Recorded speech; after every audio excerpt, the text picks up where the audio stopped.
नमस्कार मित्रांनो, आज मी माझा स्टुडंट समर्थ याला घेऊन आम्ही दोघेजण आलेलो आहोत. लोहगावमधून वडगाव शिंदे रोडला जाता जाता डाव्या बाजूला हे एक हॉटेल आहे. आता या हॉटेलची ड्रॉईंग करायची आहे. या हॉटेलचा जो कलर आहे हा हिरवा आहे आणि याच्यावरती गुलमोहर आलेला आहे. हे एवढं छान दिसतंय मित्रांनो. आणि गुलमोहराचं झाड उन्हाळ्याच्या टाईमला याला खूप फुलं येतात. तुम्हाला पण माहिती आहे किती छान दिसते.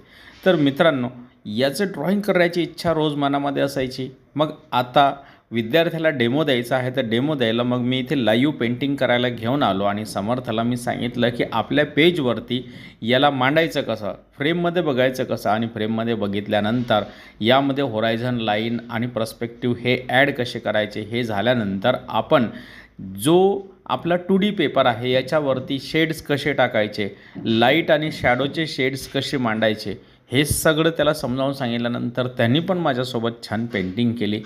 आणि हे पेंटिंग करताना मित्रांनो एक वेगळाच आनंद येत होता आणि एक वेगळा एक्सपिरियन्स पण मिळाला गुलमोहराचं झाड पेंट करायचा. आणि बघू शकता किती छान पेंटिंग झालेले आहे ते.